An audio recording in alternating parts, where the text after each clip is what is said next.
फिर अचानक याद आया, अंदर से गिल्ट फील हुआ कि भाई 2.5 घंटे से यहीं बैठा है, घर पे जाके पढ़ाई नहीं करनी है, फिर उठ के आ रहे हैं। तो वो जो डेडिकेशन है ना, वो कभी कभी तो ऊपर, कभी कभी कम, कभी कभी पढ़ ले रहे हैं, कभी कभी नहीं पढ़ रहे हैं। तो ये कभी कभी वाली चीज जो है वो उसने नौका डूबा। या तो हमेशा ही, और डेडिकेशन हमेशा इक्विवेलेंट रखना is not a simple task, बिल्कुल आसान नहीं है। बोलने को मैं तुम्हें बोल के निकल जाऊं कि बेटा पढ़ते रहो, ये बोलना आसान है बट ये पढ़ना मुश्किल। तो बस वही हमारे साथ हो रहा था कि वो जो डेडिकेशन और वो जो होता ना एक मोटिवेशन, उसमें अप्स एंड डाउन चल रहे थे, इस वजह से कभी ज्यादा कभी कम, और फैक्टर्स की तरफ, डिस्ट्रैक्शन की तरफ अट्रैक्ट हो। तो उससे बचने का जो मुझे एक तरीका दिखाई देता है कि मैं ये कर सकता था, जो कि मैंने किया भी एट द लास्ट मोमेंट, जब 2-2.5 महीने बचे थे, जब लगा कि भैया अब तो पता चला होगा ही नहीं, मेंस में भी हालत खराब हो जाएगी, तब पढ़ना स्टार्ट किया।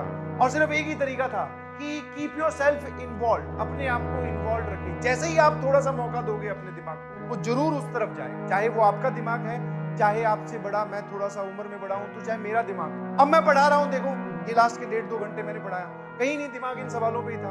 अब फ्री हो जाऊंगा तो अब और चीजें अब आने लगी। तो same you should do with yourself. कभी भी अपने दिमाग को खाली छोड़िए, और खाली छोड़ने का मतलब है कि जब आप स्टडी टेबल पे पढ़ें तो पढ़ते रहें। स्टार्ट विद, अगर आपका डीमोटिवेशन बहुत ज्यादा है तो स्टार्ट विद फेवरेट सब्जेक्ट, बोल बोल के पढ़ें। बचपन में जो तरीके हमें सिखाए गए थे वो सच में कारगर हैं, बिलीव यू मी।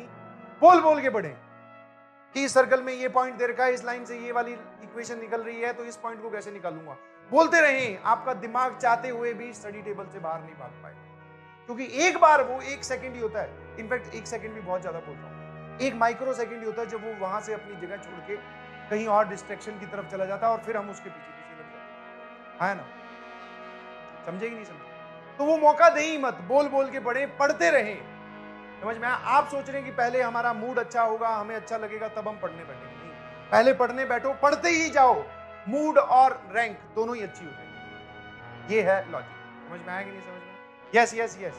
11वीं थोड़ी सी टफ पड़ती है एज कम्पेयर टू 10वीं, तो उतने मार्क्स आप एक्सपेक्ट ना करें। तो ये आप अपने पेरेंट्स को कन्विंस नहीं कर पाएंगे, तो आपको वो 10-12 दिन आपका दिमाग खराब रहेगा और पढ़ाई से आपका मोटिवेशन डाउन। तो सबसे पहली चीज मैं आप सभी को बोलूंगा